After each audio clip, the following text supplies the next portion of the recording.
Where are you going, Holmes? Have you been invited somewhere? We have been invited, Watson, We have. Where to? to the Baker Street Irregulars' annual dinner. They sent us an invitation. It is on the table. A dinner? How could those street urchins afford anything like that? I can't understand your interest in them, Holmes. They're dirty. They wouldn't hesitate to steal your wallet. Watson, you should be excited. It is a secret dinner. Its location changes every year. Read the menu. Sounds mouth-watering. All right. We, the secret police of Baker Street, invite you, Sherlock Holmes, and Dr. Watson to our annual dinner. Menu, entree, frozen rat head salad. Is this a joke? Not at all. Pray continue. Main course, sow's udder in Danny Nutcracker's way. Ah, sounds disgusting, Holmes. Hedgehog goulash. Street turnips in homemade juice. And it goes on. Ah, I can hear them on the stairs now.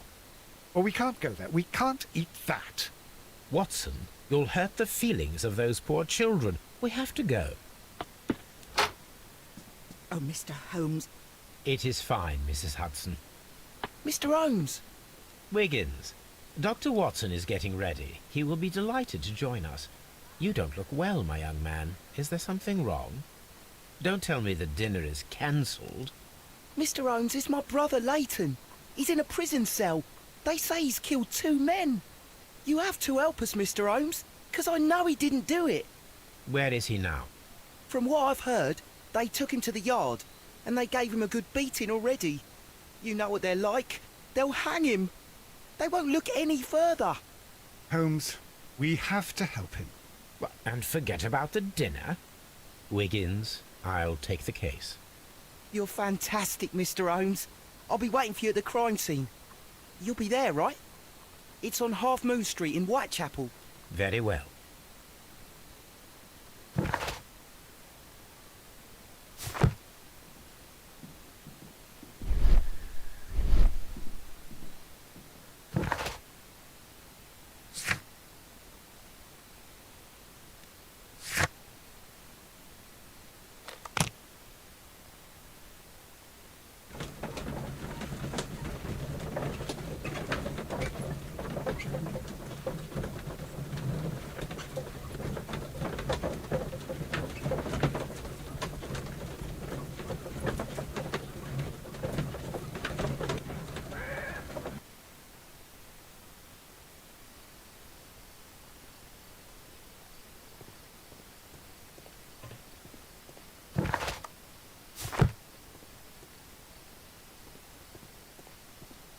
Holmes, poor little Wiggins needs our help.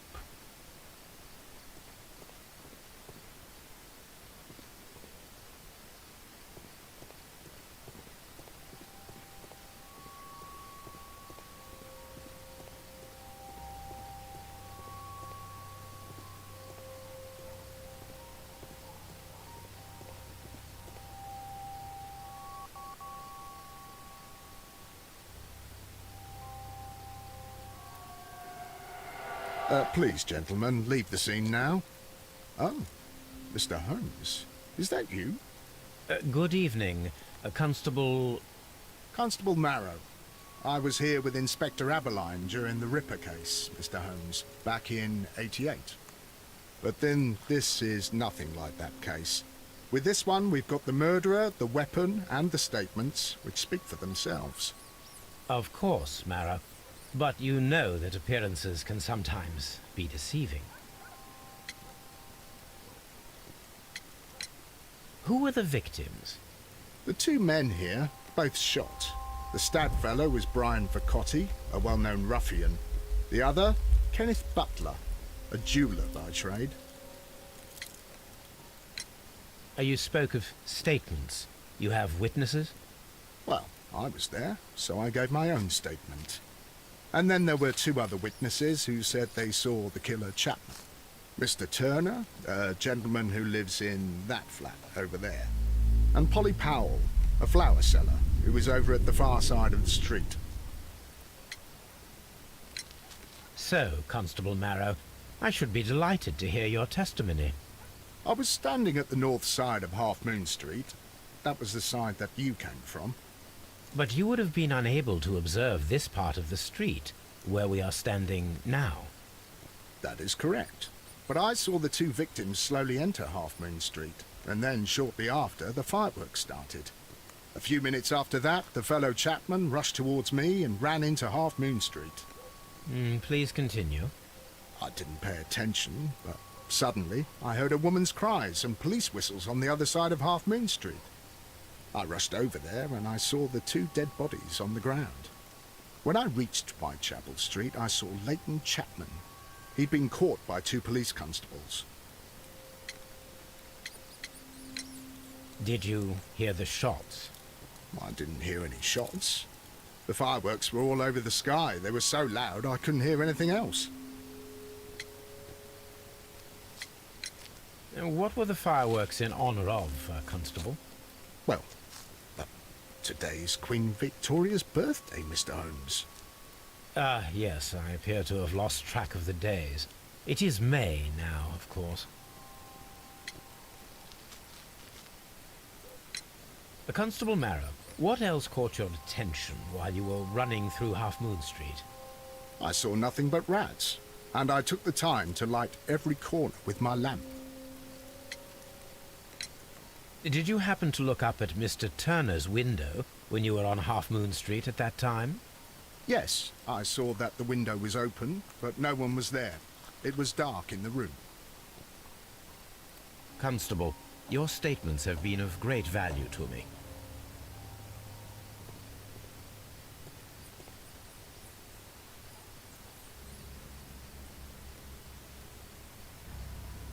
The bullet struck his head. This man didn't stand a chance.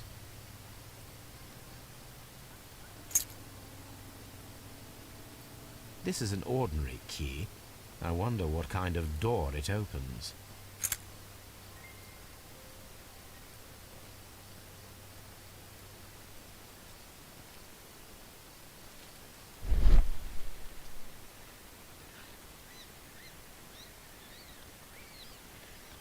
A piece of wood that has stuck between the cobblestones. Let us take a closer look.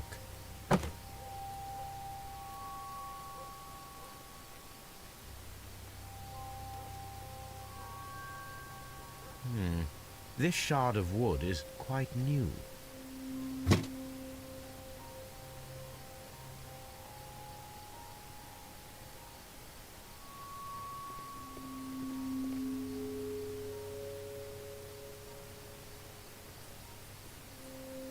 He tried to stop the bleeding with his hand.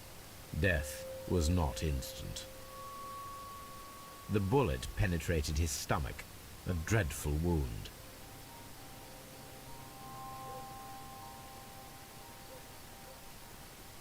A tattoo from Westgate Prison. Vercotti must have done some time there.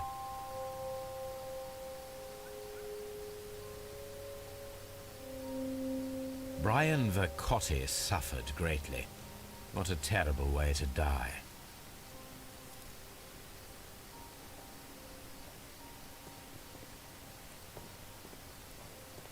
A fairly long pole with a forked end.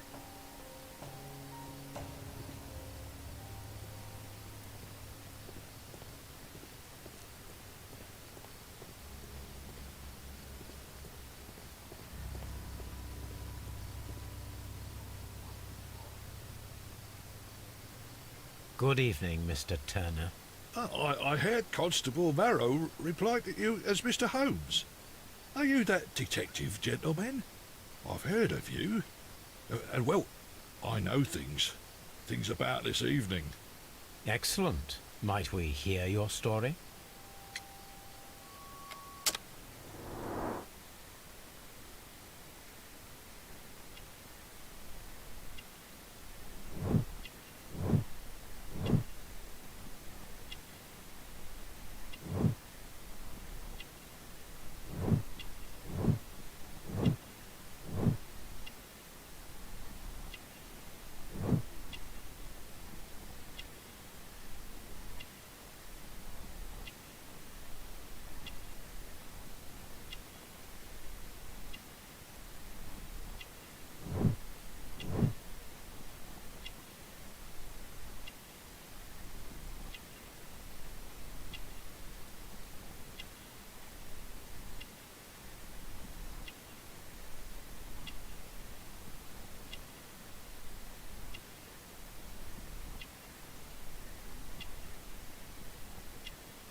Could you tell us everything that you may have seen or heard?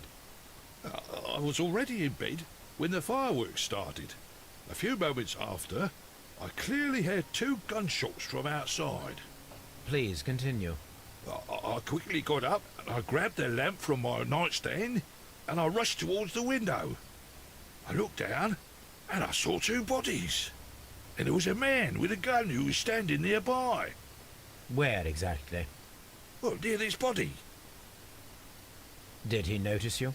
I don't think so. He rushed towards Whitechapel Street without looking around. Mr. Turner, did you see anyone else in the street? No, I saw no one but that man, the murderer, the fellow they caught. Were the 2 shots you heard consecutive? Yes, there was a very short pause between them, and they sounded different somehow. It seemed to me that the second shot was louder than the first. That is an interesting comment. Mr. Turner, what were your... I was afraid that the man with the gun might return, so I stayed close to the window till I saw the policeman coming in the Half Moon from Whitechapel. Then I walked out to tell them everything I saw. You have helped us a great deal, Mr. Turner. Mr. Holmes, did you see my brother at Scotland Yard? Is he all right?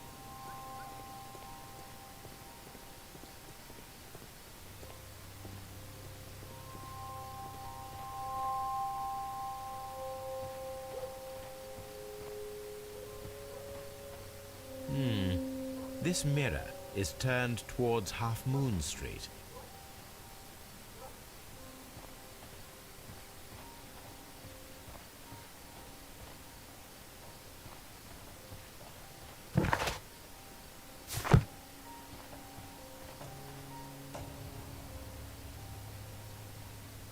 Mrs. Howell? What do you want? My name is Sherlock Holmes. I'm assisting the police with their investigation of the crime that took place this evening. Well, I've already gave my testimony, but very well.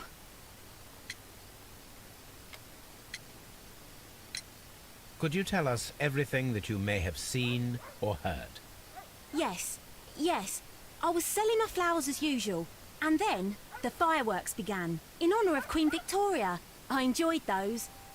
But then, all of a sudden, a young lad ran out of Half Moon Street and stopped just by me.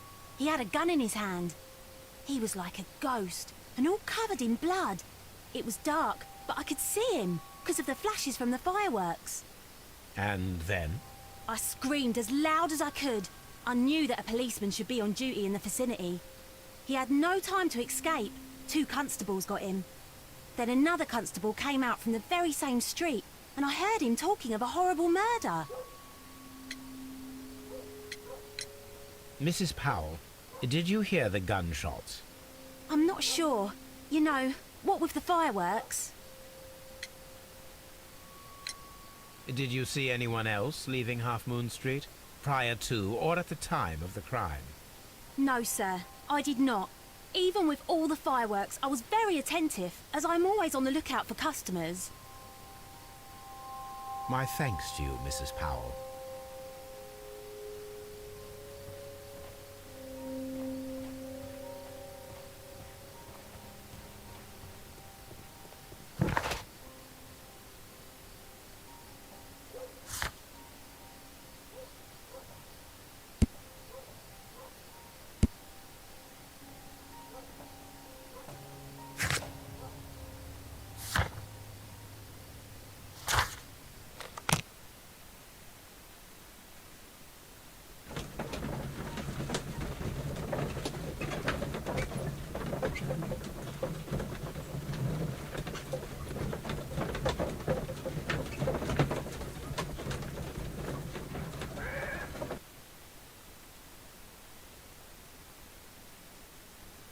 Mr. Holmes, whatever brings you here so late at night?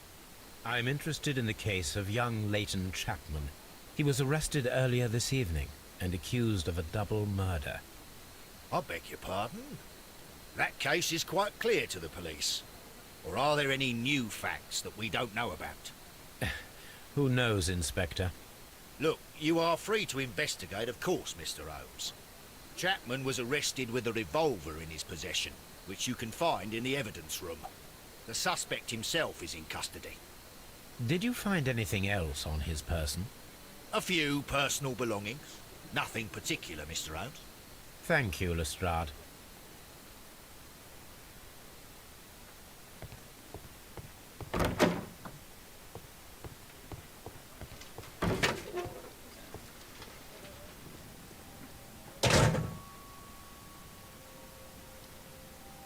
These cigarettes are filled with cheap tobacco. Nothing interesting. A cheap watch, bought with his own money. So this is the gun that Leighton was holding when he was caught by the police. It seems as though the shells were not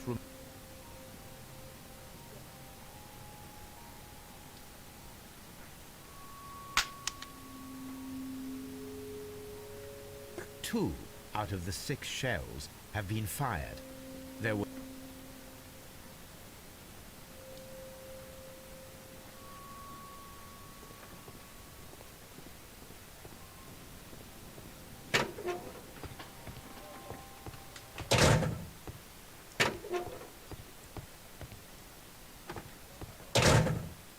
Please escort this suspect for interrogation. Good evening, Mr. Chapman. Who are you? I've got nothing to say. It's all a mistake. Calm down, Leighton. I have come here to help you. To find out if you truly are innocent, as your younger brother Wiggins has told me. My brother? You know him? Then that means you're... Sherlock Holmes. Oh, blimey. All right, Mr. Holmes. I'll tell you everything.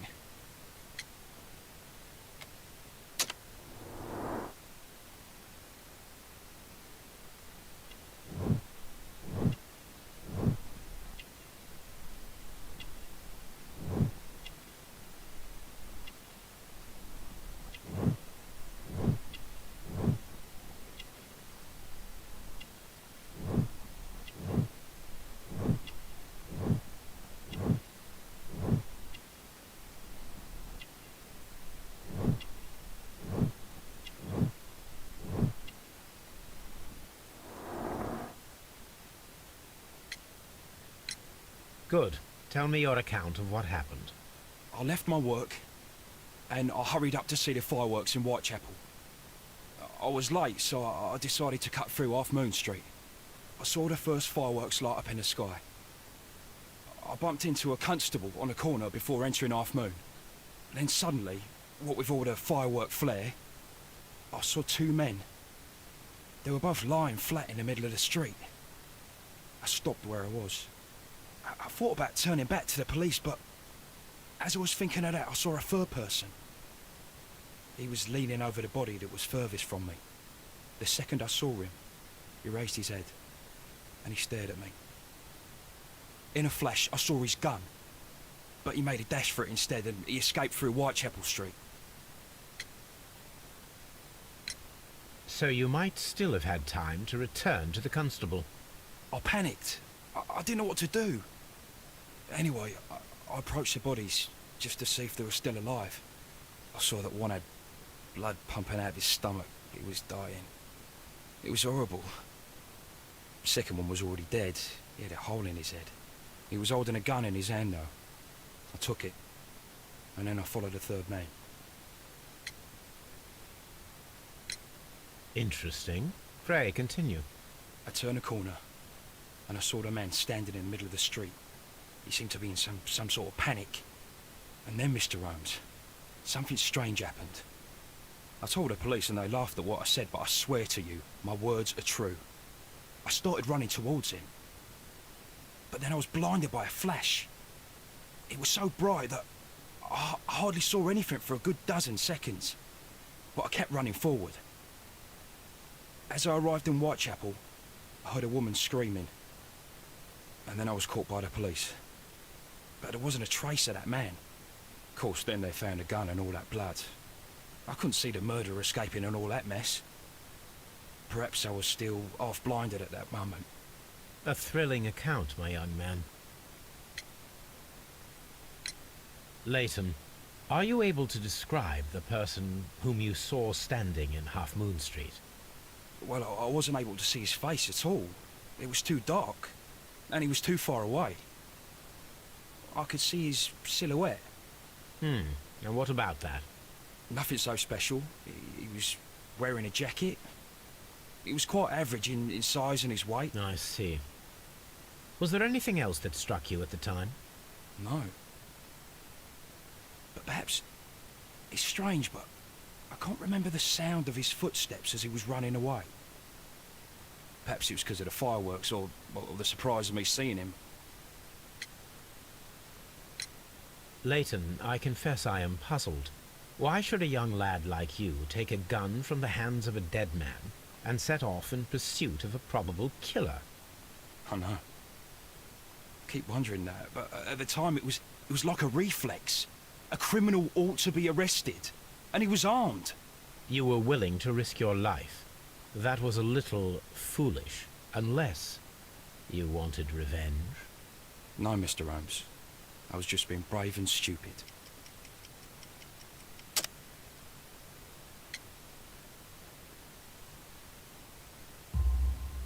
I'm sure that you were, but I believe that you may have recognized one of the victims, Brian Vercotti. You knew that gentleman well, did you not? However could you know that? You have a typical tattoo of the Westgate Brotherhood upon your hand. I observed exactly the same mark upon Mr. Vercotti. You came to know him from your sharing a past prison sentence. Am I correct, Mr. Chapman? God. You're right, Mr. Holmes. Would you tell me a little about Brian Vercotti? We were convicted for a robbery. Once in prison, both of us joined one of these fraternities. During that year, we tried to help each other out, you know? Now, you were quite young then, I believe. Yes, Mr. Holmes, we were. We'd only stolen a pound of meat. After we were released, and when I saw what my little brother had become, I decided to work towards living an honest life. And Vercotti? He had a hard time. His sister had died in a Whitechapel dispensary while he was in prison. He had no family anymore. Our paths split. He fell back into crime. So you lost him? Yes. And for around 2 years, I heard no news of him at all. We shall see you soon, young man.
I'm always wondering what's on your mind, Holmes.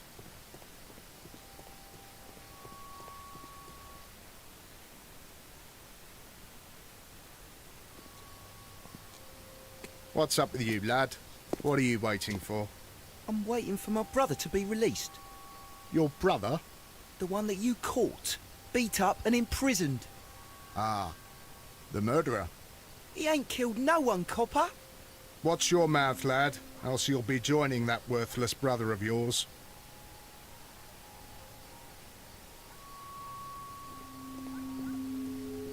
It would be my pleasure to assist you with your investigation, Mr. Holmes.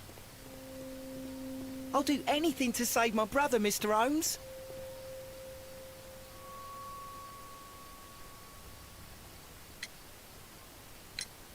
Mr. Turner, you have stated that you remained close by your window after the crime. Is that correct? Oh, yes, Mr. Holmes. I stayed at my window until the policeman arrived to examine the dead bodies.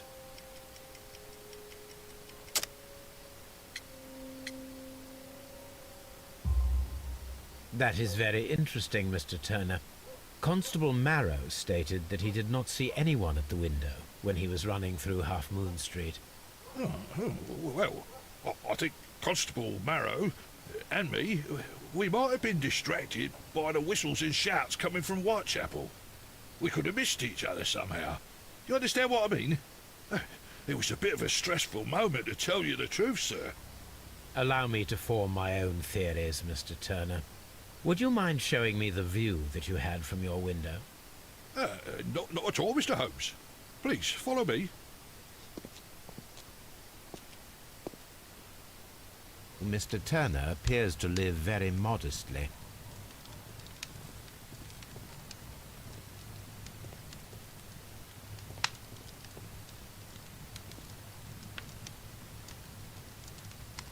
This fire is dying out. It was last tended to over an hour ago.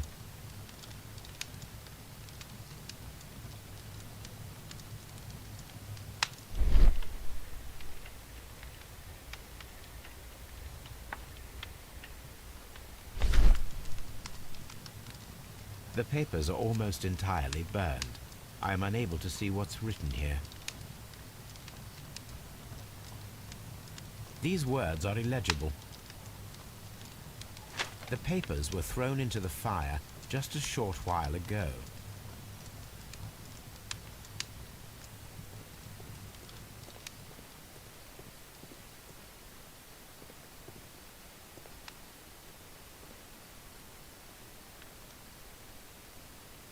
This kitchen knife is quite sharp.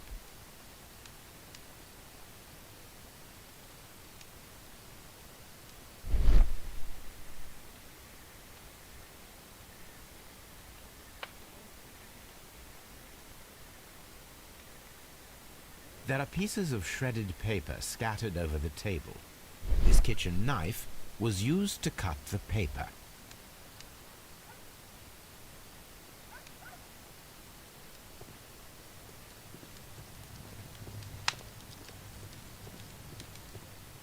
Mr. Turner was roused from his bed by the sound of gunshots.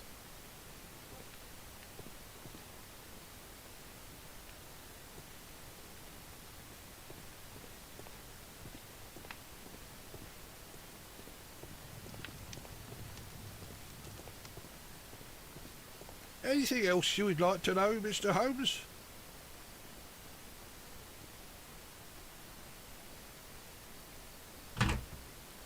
So, that's the view Mr. Turner had when he opened the window. The dead body of Kenneth Butler. Brian Vercotti's contorted corpse. Mr. Turner had a perfect view of the crime scene. He saw the bodies clearly, and Leighton Chapman standing over them.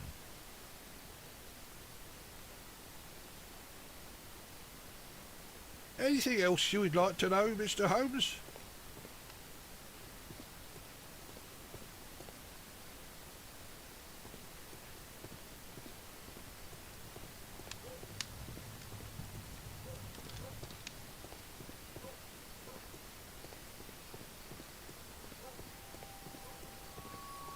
It would be my pleasure to assist you with your investigation, Mr. Holmes.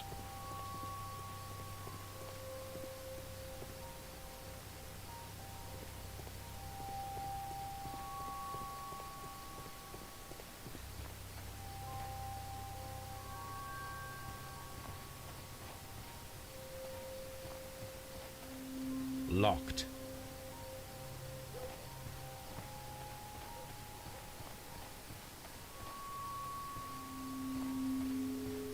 Locked. Locked. I suppose that I shall have to move my stool now.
A fairly long...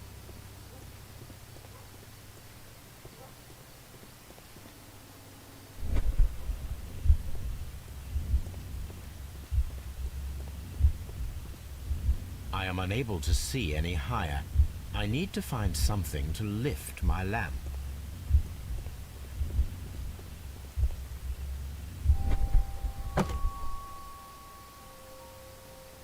This should be useful.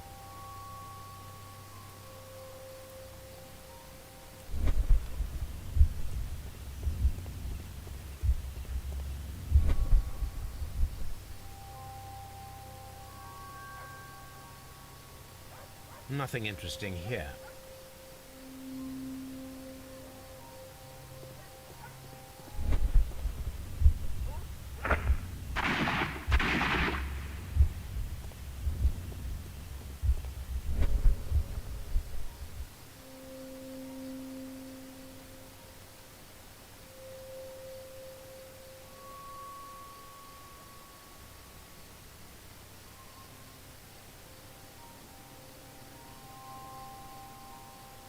This is most definitely a bullet hole.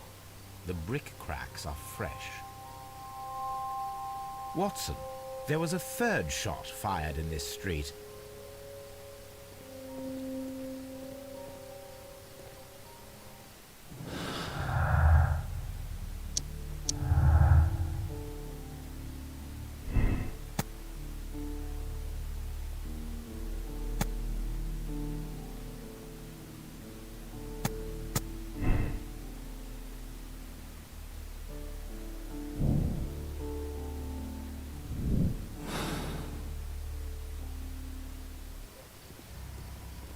It would be my pleasure to assist you with your investigation, Mr. Holmes.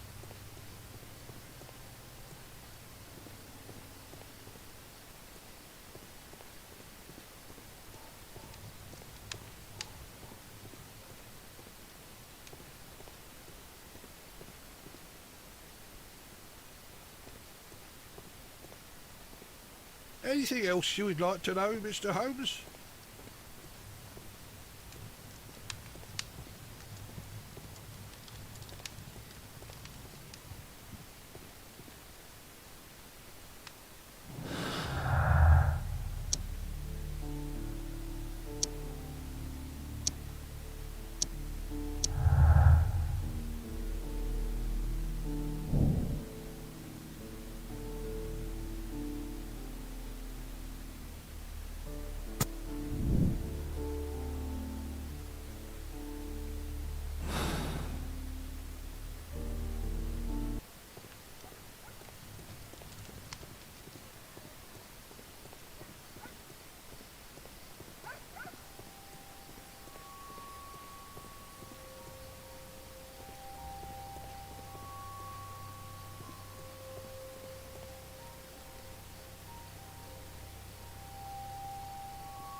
Constable Marrow, I would value your assistance in this investigation. It would be my pleasure, Mr. Holmes. I would like to make sure that there are no places in Half Moon Street where a man could hide while you were running through it with your lamp. All right, Mr. Holmes, what should I do? Take your lamp and start walking, just as you did before, and try to find me. Understood.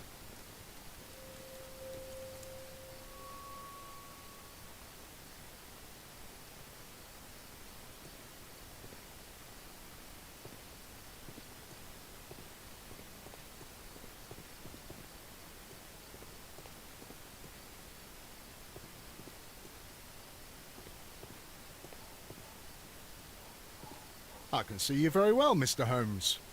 All right, Constable. Let's try again. I'll find another place to hide.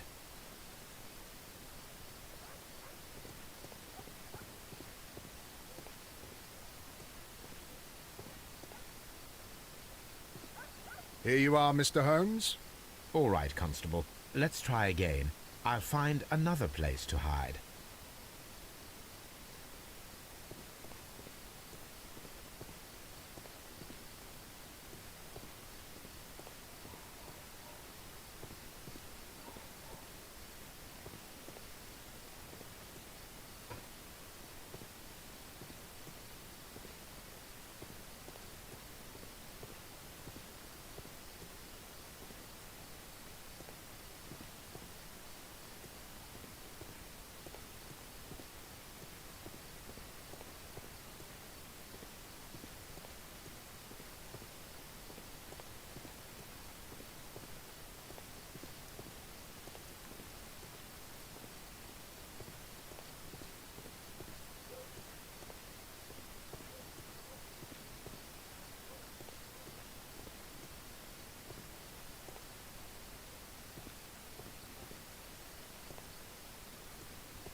Mr. Holmes, it wasn't difficult to find you at all. It is obvious now. No one could escape Constable Marrow's lamp while hiding in the street. It would be my pleasure to assist you with your investigation.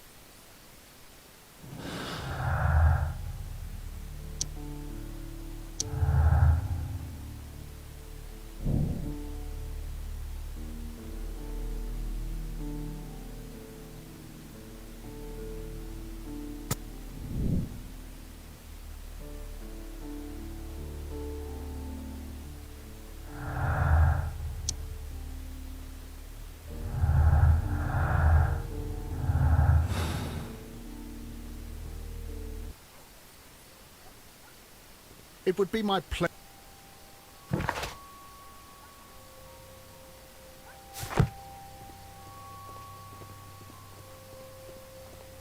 Mr. Holmes, did you see my brother at Scotland Yard?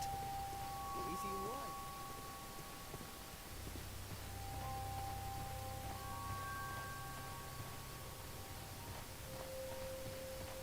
I suppose that I shall have to move my stall now. Locked.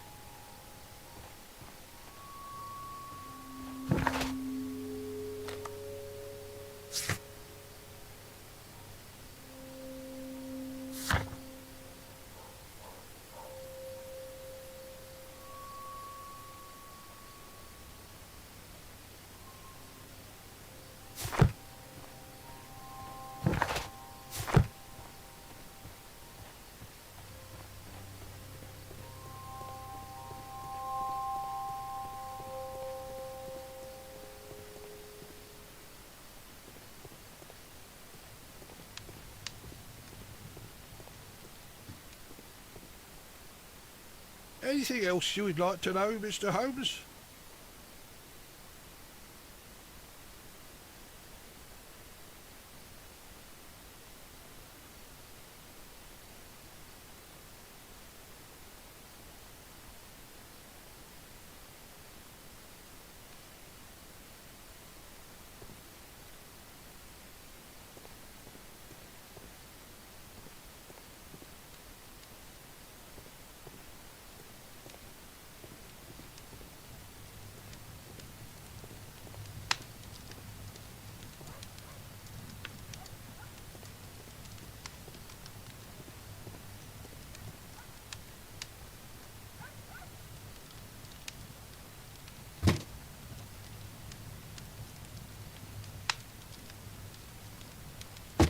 A perfect match.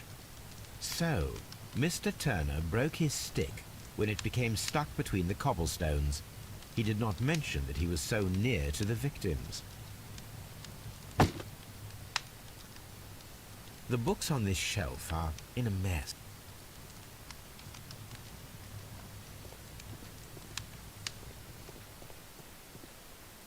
Anything else you would like to know, Mr. Holmes?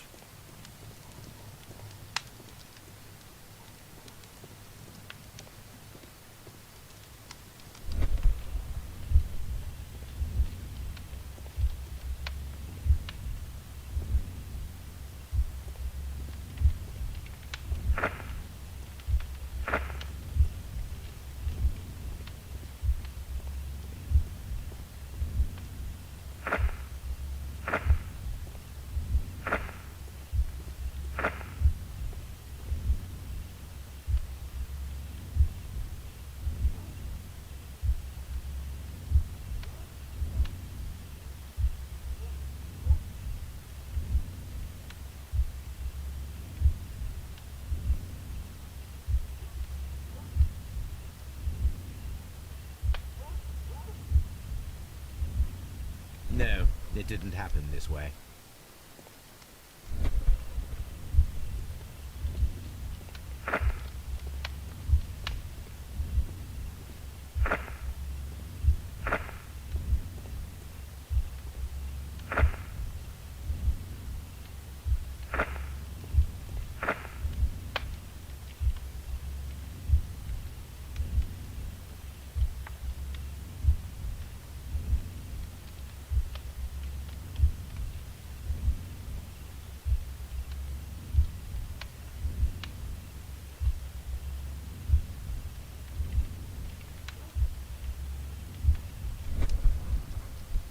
So Mr. Turner used a book to hide an object that he found on Kenneth Butler's body. The question is, what did he find?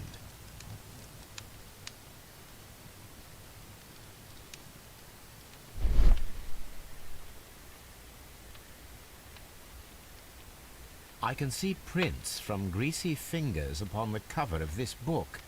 Let us take a closer look. Well now, what a find! A precious jewel, concealed inside a book.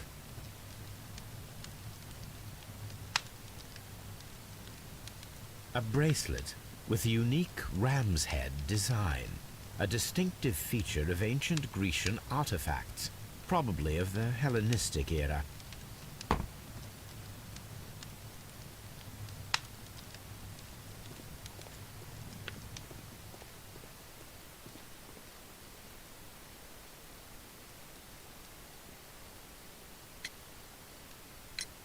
Mr. Turner, how would it be possible for a man of advanced years, such as yourself, to rush from his bed to the window in a matter of seconds, as you have stated?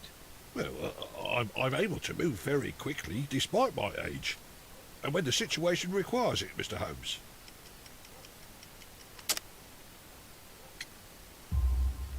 I highly doubt that, Mr. Turner. I observe that you suffer a severe limp due to your injured right leg. It would have taken at least 10 seconds for you to approach the window. That means you could have easily missed something or someone in Half Moon Street during that time. You're right, Mr. Holmes. I could have missed something, but it did seem to me that everything happened so quickly. Oh, time can pull tricks on you. And what of everything else that you told us? Mr. Turner, it is vital that we have your complete and true statement.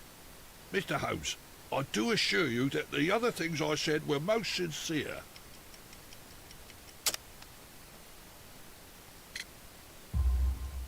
Mr. Turner, you were not sincere with me. Not then, and not now. But Mr. Holmes... This, Mr. Turner, does not look like anything that a poor man might possess. It is worth more than the home that you live in. I can explain. No, merely correct me if I am wrong. You saw Leighton Chapman through the window, but you also noticed a glittering object on the ground, this precious jewel. You walked down and took the bracelet from the body of Kenneth Butler, and when you heard the whistles, you hurried away. That broke your walking stick. It caught fast between the cobbles. Constable Marrow was unable to see you in the window, as you were climbing up the stairs on your way back to your flat. Upon returning home, you hid the precious jewel inside a book. Mr. Holmes, please don't send me to prison. I didn't do anything bad. I'm just a poor man. When I chanced upon the bracelet, I saw it as an opportunity to make a little money. I was desperate. I only took the bracelet, that's all, I swear. You made a mistake by lying to me. But you are not a criminal. I believe that. Although I must return this bracelet to its rightful owner.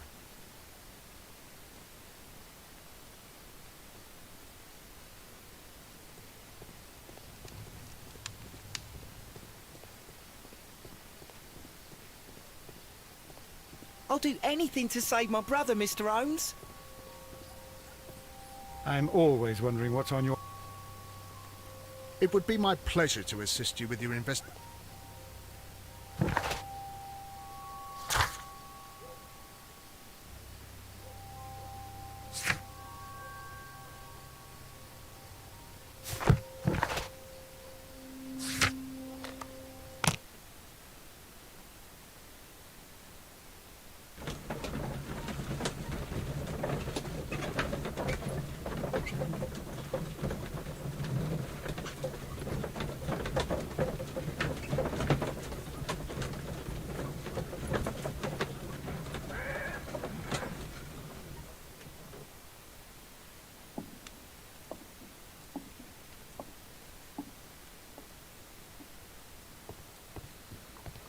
I'm always wondering what's on your mind, Holmes.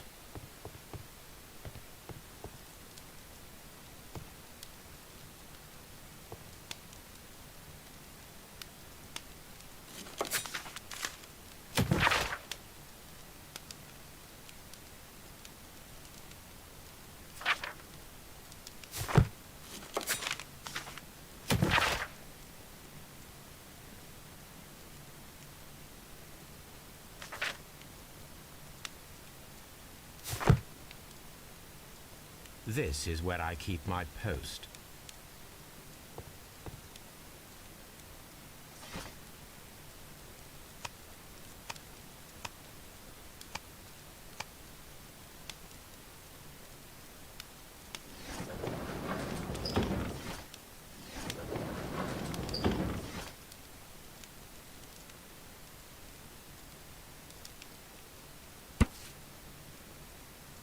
Here it is. I need to continue my research in my archives.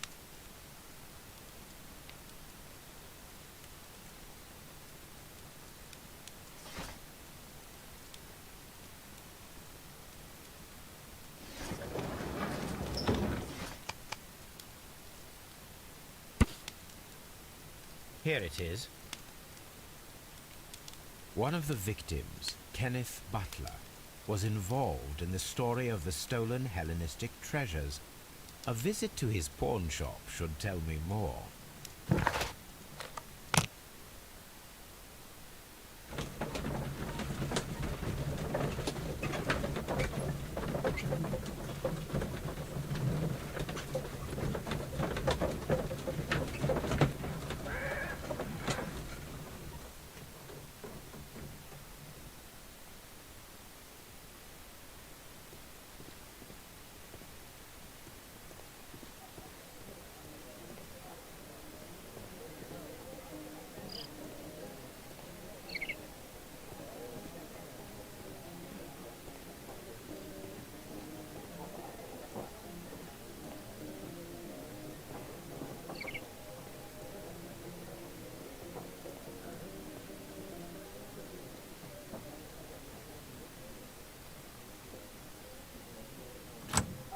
Mr. Butler's key matches the lock perfectly.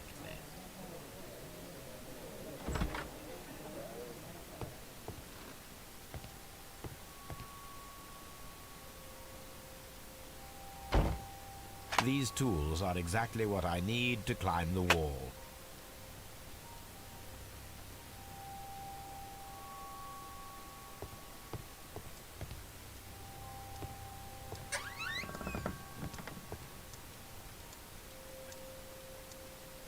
This is exactly what we need in order to imitate the flash of the fireworks.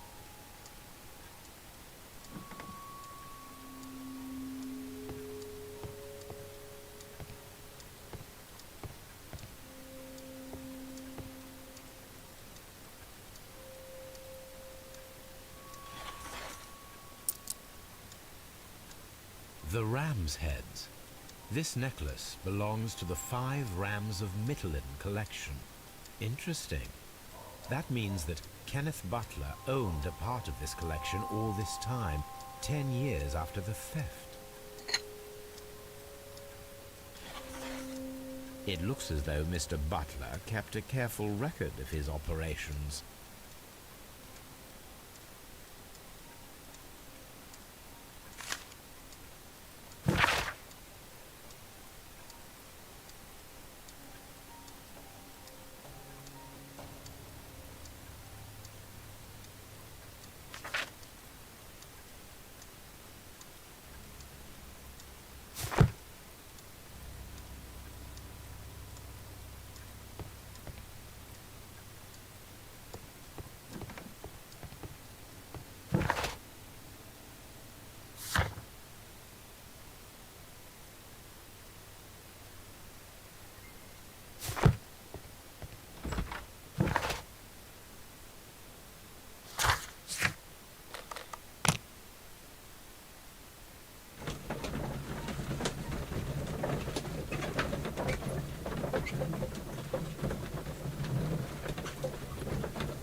I'm always wondering what's on your mind, Holmes.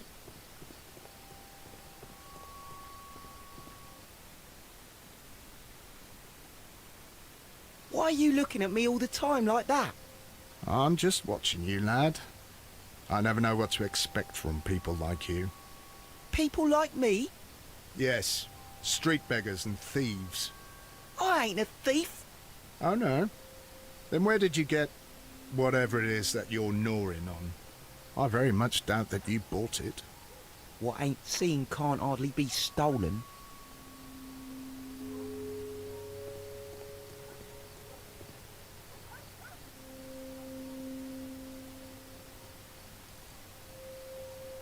Constable Marrow, Watson, I would like to perform another kind of reenactment with your help.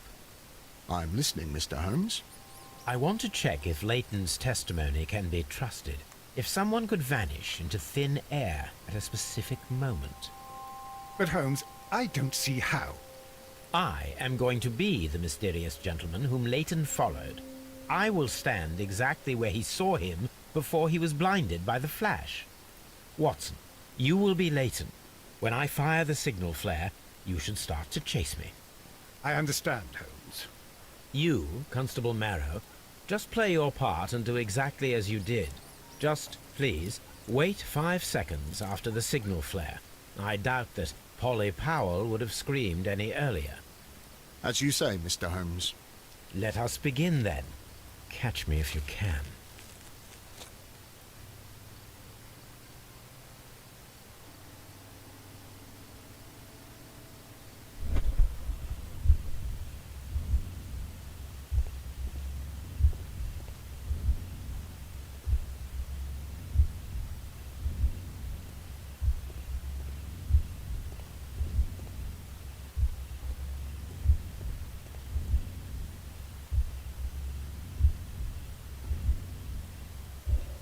The moon illuminates this wall. Anyone trying to climb it would be easily spotted by Constable Marrow. This wall is cast in shadow. It would be difficult to see anyone scaling it.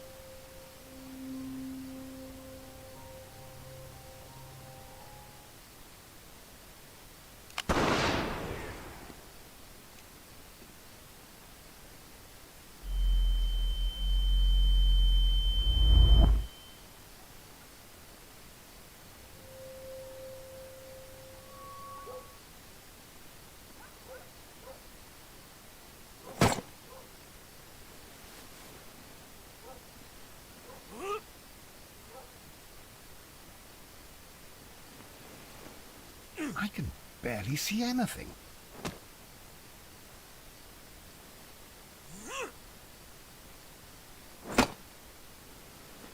Holmes? Are you there?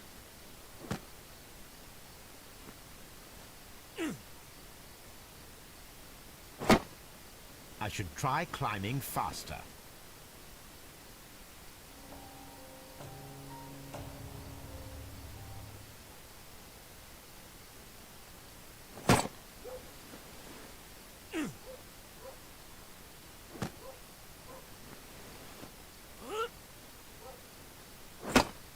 I can barely see anything.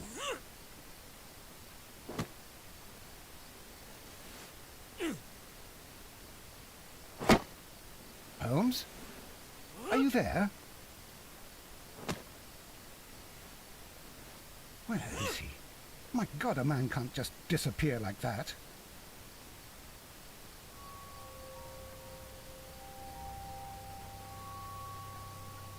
Holmes?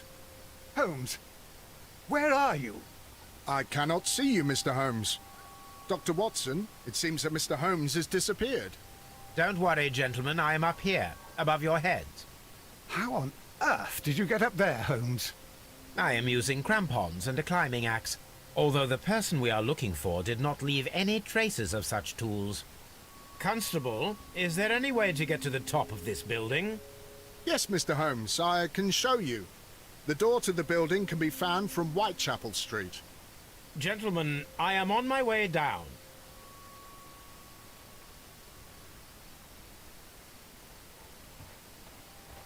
This is the back door of the building with the attic floor that you required, Mr. Holmes.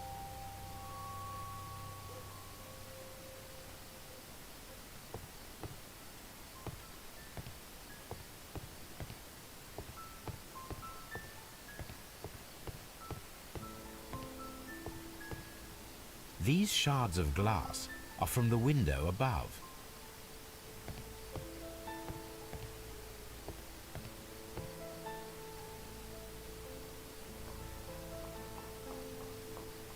It's empty.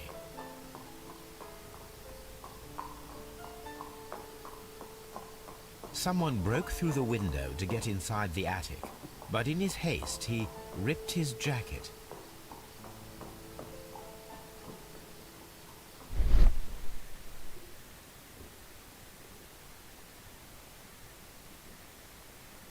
A cluster of thick black threads. They're unusually strong. I should examine them under the microscope. We can conclude that the person whom Leighton saw climbed up the wall, broke into the attic window, and escaped through the hatch.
I'm always wondering what's on your mind, Holmes.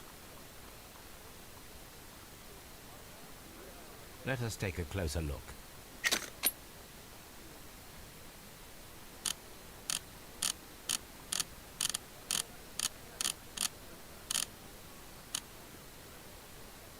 It is not a thread, but a hair. I very much doubt that it is human. I need to compare this sample with a human hair and a horse hair. A shaving brush is usually made from horsehair. Watson, could you please pass me your shaving brush? Here you are. Watson, look, what's outside the window? Well, I don't see anything. Ouch! Holmes! Oh, don't make such a fuss. One little hair.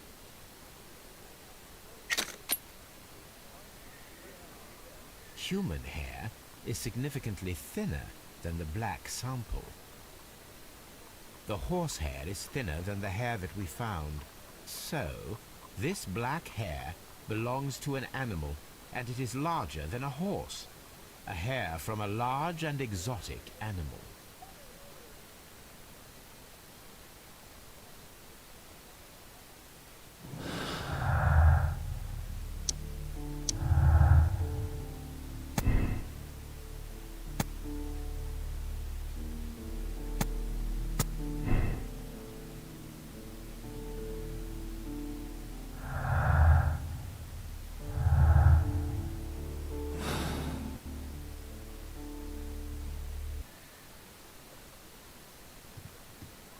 I'm always wondering what...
Hello, Toby.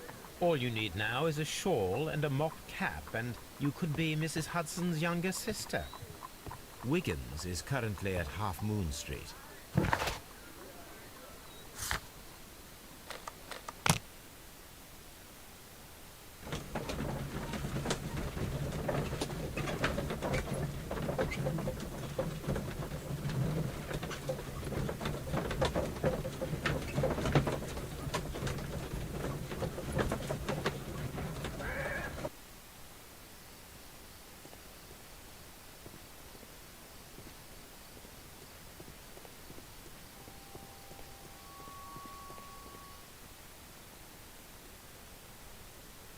Wiggins, my lad, what are you doing here? You'd best be leaving and be quick about it. I've done nothing wrong. You'd learn more by watching Mr. Holmes. He knows exactly what he's doing. Not like you. Oi, watch your tongue.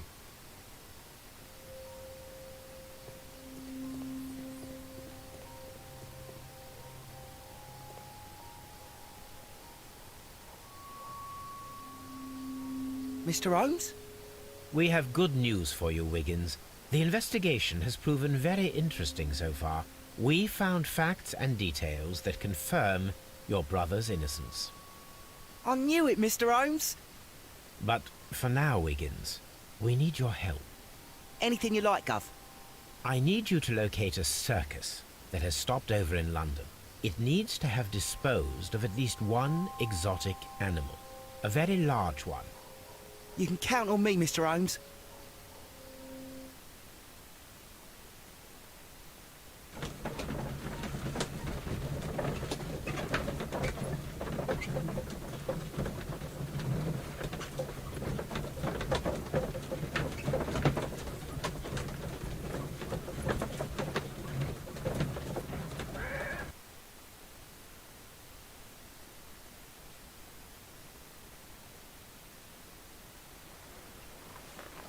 I do hope that those children don't get into trouble, Holmes. Don't worry, Watson. I predict some news in 7 seconds. Mr. Holmes, we found it. Here it is. And this is a young Indian elephant, the highlight of the show. Duval Brothers, a well-known travelling circus that is currently stopped in London. I believe that is exactly the type of circus we are looking for. I'll pay it a visit.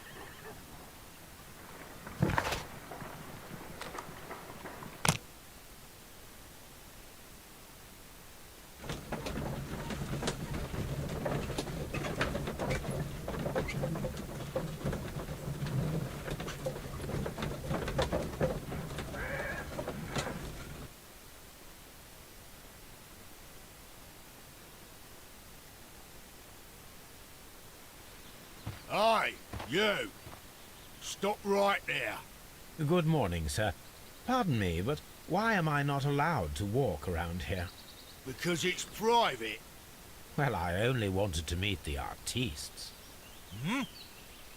You're wanting to apply for... Nah.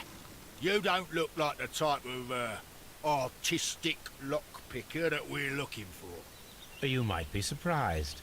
What? Nah. I don't think so. Clear off.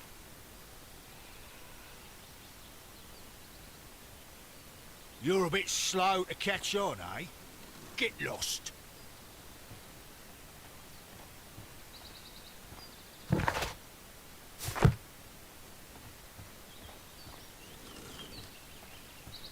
You're a bit slow to catch on, eh? Get lost. You're a bit slow to catch on, eh? Get lost. You're a bit slow to catch on, eh? Get lost.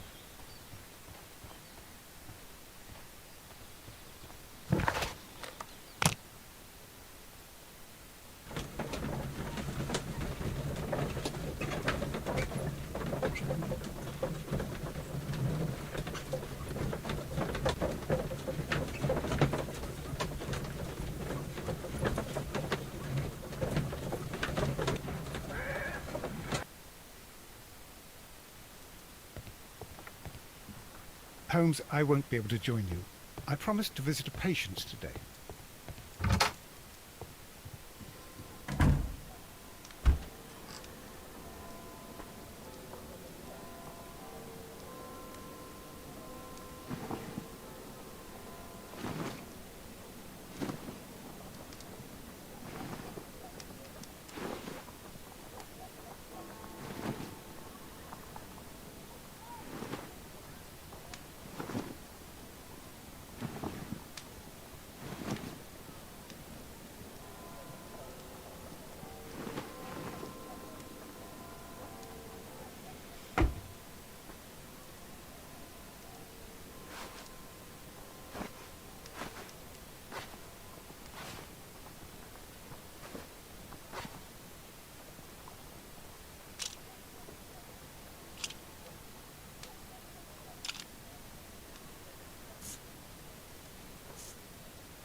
This is where I keep my post.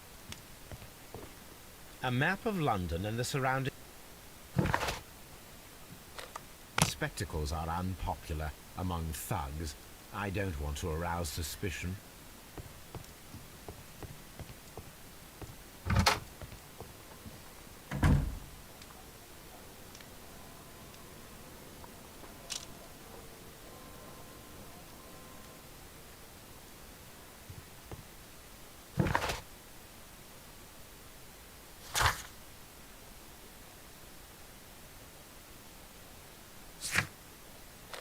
I'd better wear a shabby hat.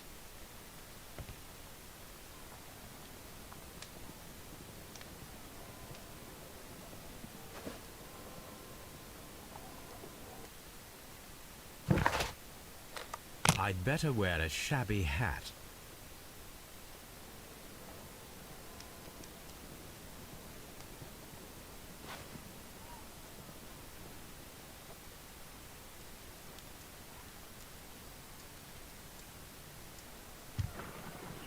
Stay where you are. What are you doing here, and where is Sherlock Holmes? Calm down, Watson. Take deep breaths now. It's me. Oh, thank God, Holmes. I can't get used to your disguises. Thank you, Watson. That means I am ready to go.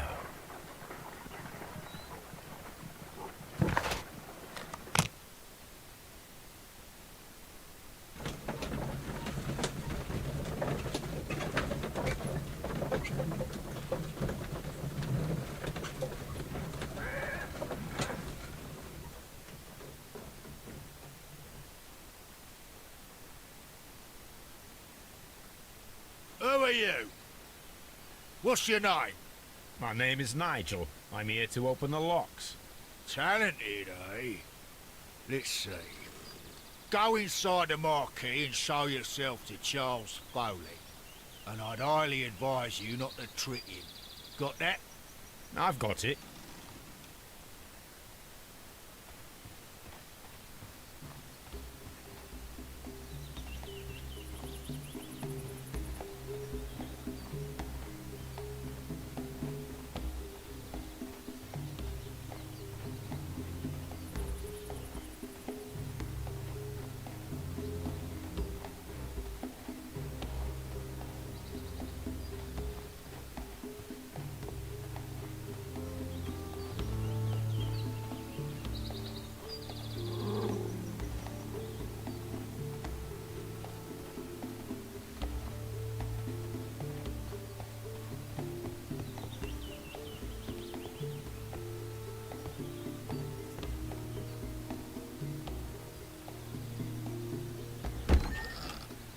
So, everything is here, just as you asked. And what about the money? Some of the barrels are wet. Transportation issues, it couldn't be helped. Whatever. We'll be here after midnight to pick up the supplies. I want to be paid first. No. You'll be paid after we make the transfer, as I said. Right? I hope that no one saw you. The police are on the lookout. Of course not. I'm a professional. Glad to hear it. Be ready for tonight, then.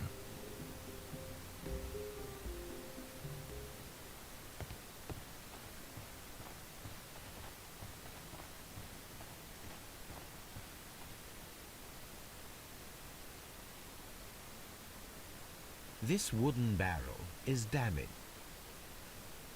There is a spot on this barrel.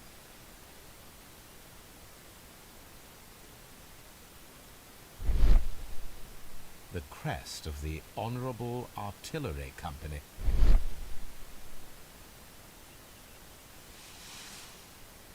Judging by the fractions and the scent,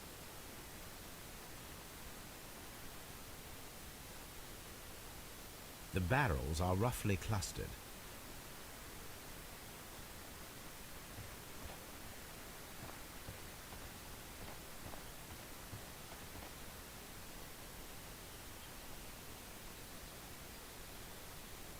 That's a picture of a contemporary gentleman. From lambs into lions, this poster was clearly made to fire up rebellion. This printing press is old. There are enough powder kegs, a printing press, and a great many blank papers. All of this was stolen by the Merry Men quite recently. And these poster samples. I am quite sure it is not a coincidence. The Merry Men are planning some sort of sabotage. Stop right there. Who are you? Are you Charles Foley? Maybe. They say that I can open any door. Do they now? We'll see that lock near the chains on the table over there. Open that.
I need to find out what's behind this Charles Foley.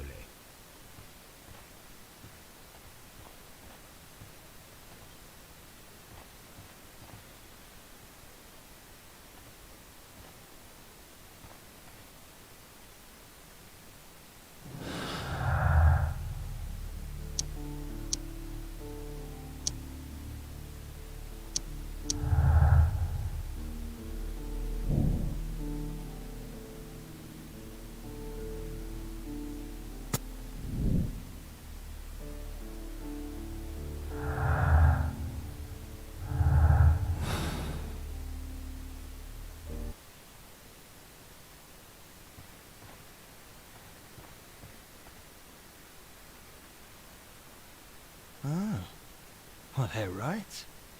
What's your name? Nigel Shirley, from York. Ah, Nigel from York. Never heard anything about you. How'd you hear about me?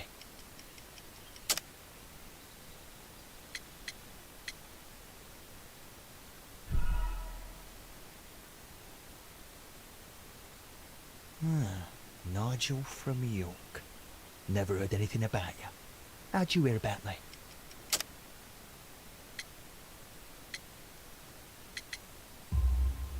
It's a long story. I met your brother, Vincent the Butcher Foley, in prison. He told me all about his betrayal and all about you.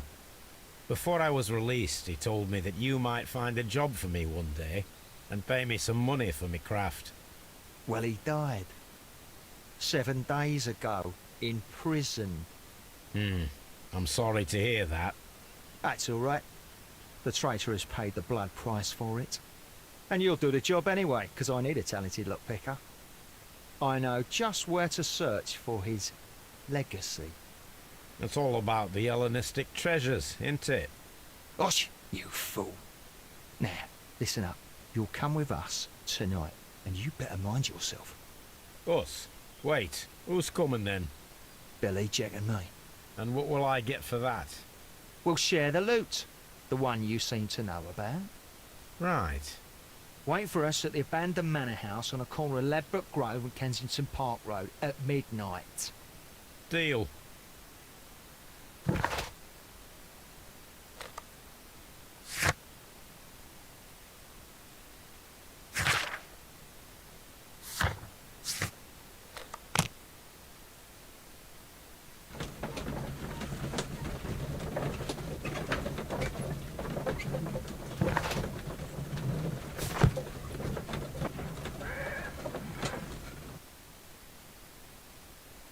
Here I am at the manor.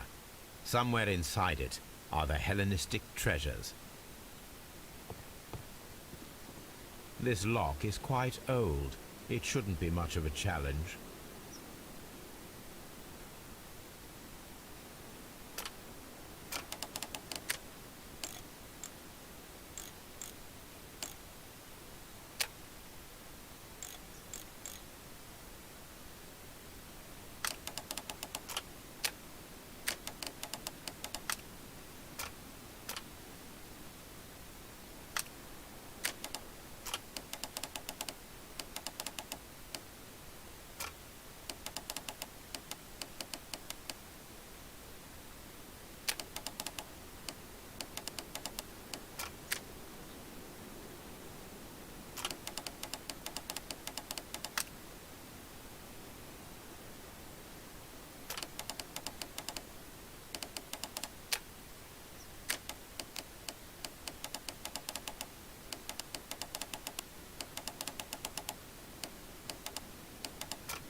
I need to find where the safe is hidden and lockpick it.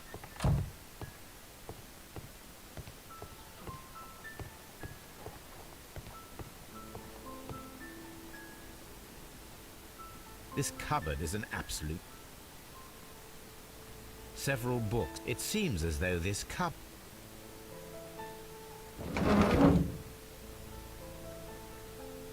So, that's the lock.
What a surprise! Another lock. And I won't be able to pick it. I recall that precious key around Foley's neck. It might prove a decent fit. I suppose they hired me to only open the first lock. Let us wait for the thieves, trap them, and find out. Let us check the thieves' possible escape routes in the event that they are caught off guard by the police from the front door. This door is a perfect means of escape in an emergency.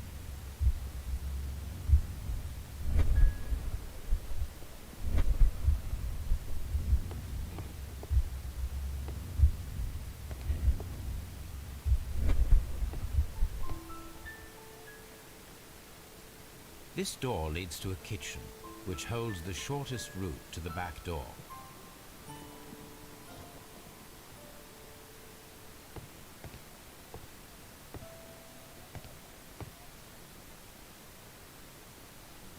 This should be useful.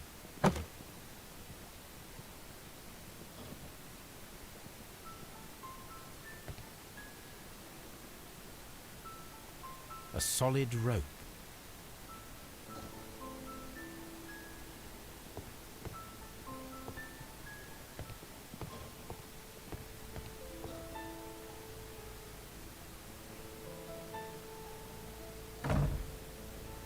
The door is now blocked.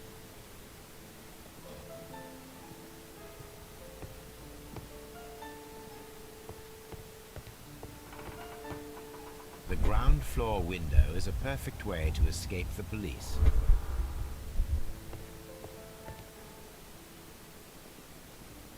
This hatch leads to a cellar.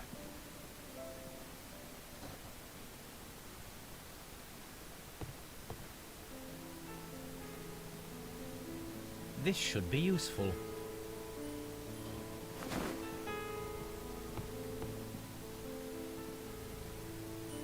This hatch.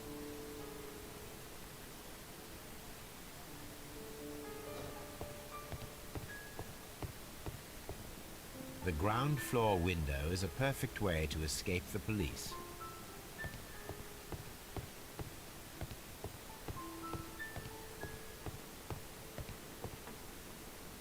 The thieves won't attempt to escape through the front door if the police are right behind it.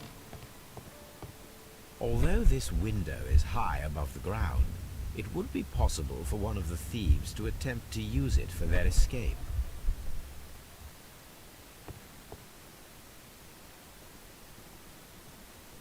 This should be useful.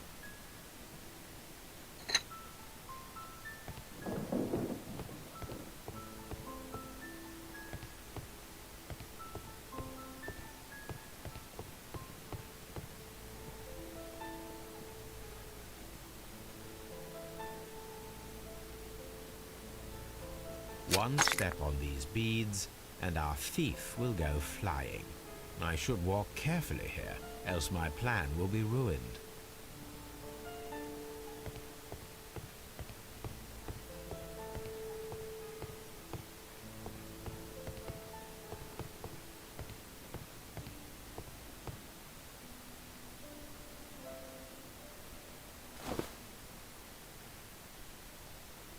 I wonder what this old chandelier is.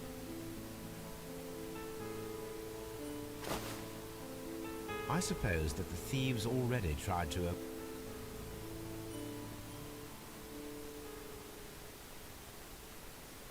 Now, if anyone takes the hammer, the rope will uncoil and make the chandelier fall.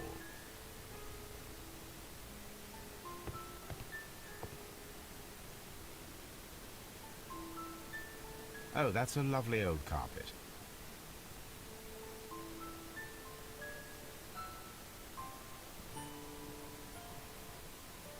Oh, that's a...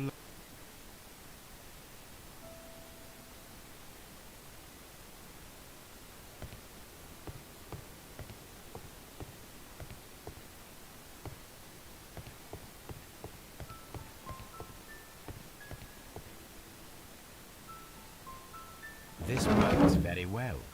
No one will escape through...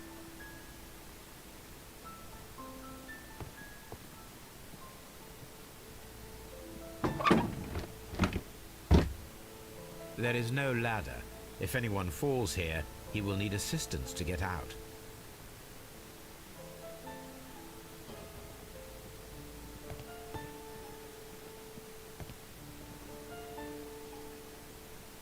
This hat.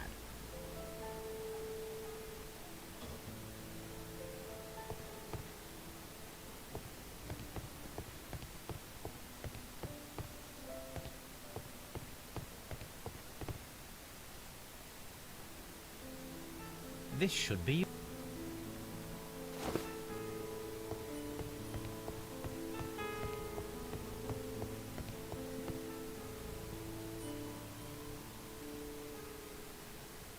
Now, it's not an open hatch, just a nice carpet on the floor.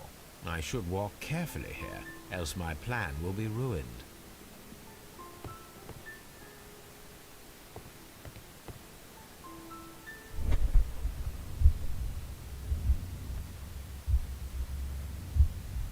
Any thief who finds his way upstairs will roll down very quickly.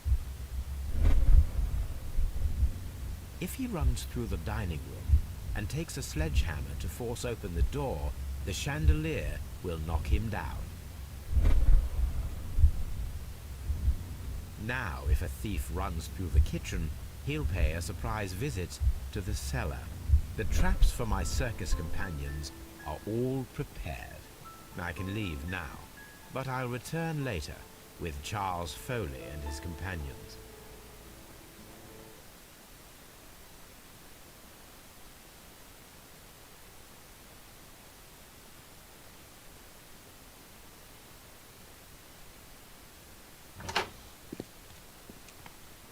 Police! Police!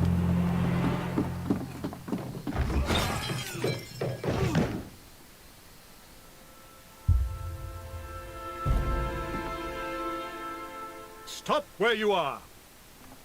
Where are they? Trapped, Watson, with your assistance. How so? Oh, you sounded just like a real bobby, my dear fellow. You startled them into the traps. I did? I assure you, Watson, it was quite an entertaining show.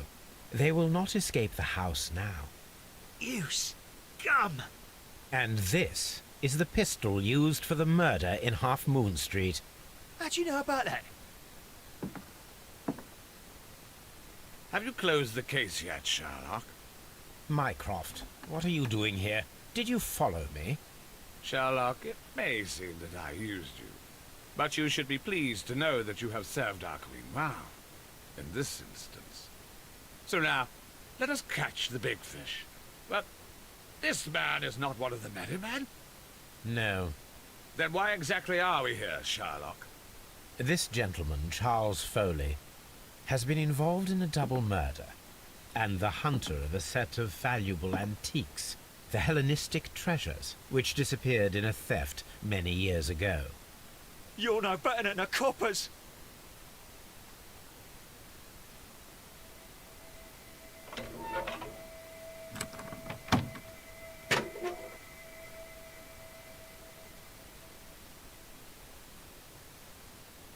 Holmes, that is incredible. The Hellenistic treasures. Indeed. Nothing but trifles. Where are the merry men? I don't know why you are asking me, Mycroft. They are yours to find. I'll see you soon, dear brother.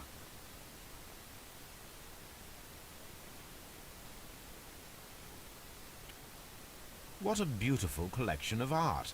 It was thought lost. The trap with the chandelier worked perfectly.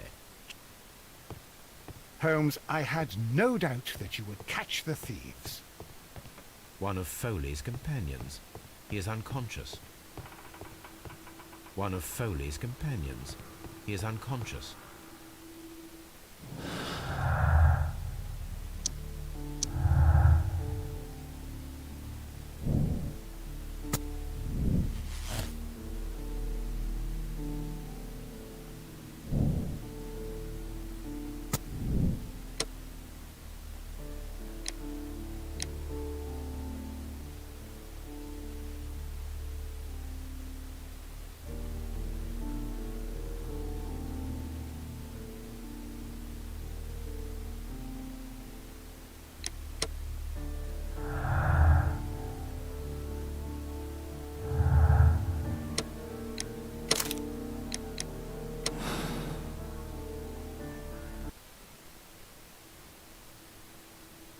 Charles Foley, you committed the crime of premeditated murder and of theft. You will be severely punished for your deeds. You are pitiful. You Scotland Yard dog. Save your words for the gallows. I'm sure the journalists will love them. I shall leave now, Watson. Gentlemen, please take our friends here into custody. Where are you going? I have unfinished business. I'll see you at Baker Street.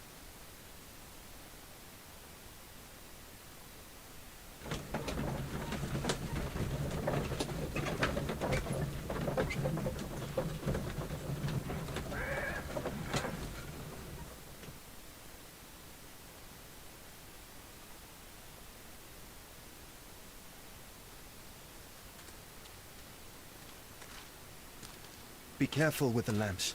Don't bring them too close to the barrels. Good evening, gentlemen. Who's there?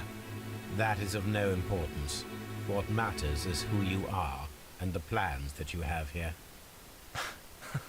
So you can stop us from carrying them out? Eventually, yes. Hey, careful. You'll blow us all up. I'm listening. We are a group known as the Merry Men. But I suppose you knew that already. We are the men who've already lost everything of value in their lives. We are ruined shopkeepers. We are workers who were fired from their jobs. Honest people who were robbed. We were forced out from our homes and thrown onto the street. And all of this in the name of the so-called law. The laws that were set out by our government. The laws that make the commoners only more vulnerable and the wealthy more protected. We are not only from the British Empire. Some of us are from the New Lands, America, Australia, and we are many. But men we are still, and we are merry for that we stopped being afraid. For those powers that be had done their best to plant the fear inside our souls, and we accepted it so easily. The fear advised us to keep our heads bowed. It prevented us from fighting. Bankers and politicians, they own our lives, our work, our bread, and they push us to compete between each other, just to see who may serve them better. But in the end, they are the few, so they are weak. They are nothing without their titles. We should not fear them. Our so-called masters should fear us instead. The time has come for our group to stand tall. Our great and many merry men. We are going to blow up the London Stock Exchange. No lives shall be lost. But ownerships, debts, and property titles? They shall all be destroyed. They're only papers, after all. So many people will be freed over this night. That is a radical step to take. What result do you truly expect? Chaos. But soon people will understand that they are free, and that they don't belong to anyone. They will be able to work for themselves, together, without letting the rulers dictate what to do, and finally justice will arise. What you are intending to do is a crime. It is not justice. How do you see justice, then? Kids go to prison for a loaf of dry bread. And how many lords do you see punished for stealing from their people? Sending them to their deaths in mines, or overseas to fight for land? Our masters wouldn't hear us. So now it's time to sing the song of the merry men. Will you let us do our duty?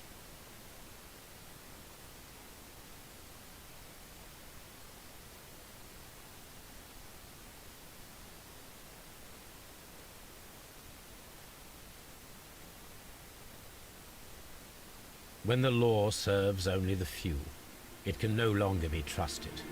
Every man is equal, and he has a right to choose his own way. And I shall not stop you.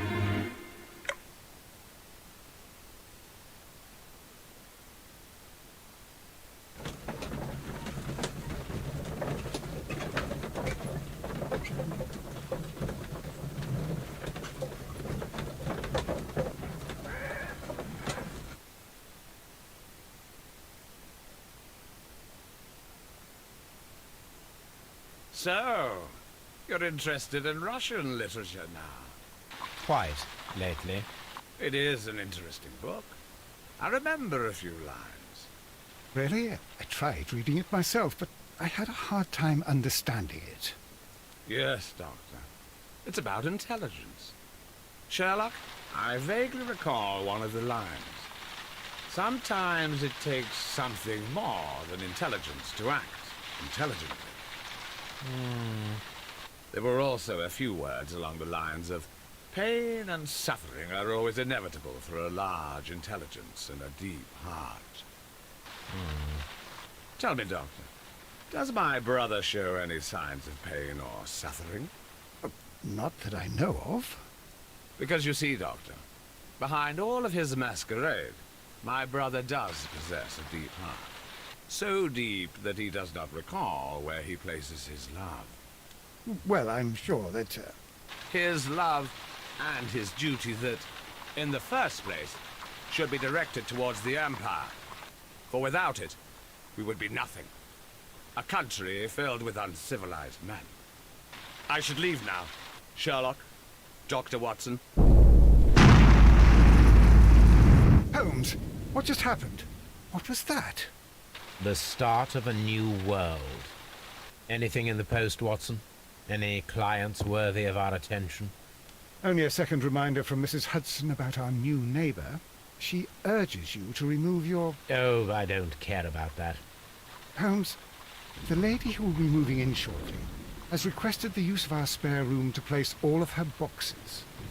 Wait, what? A lady?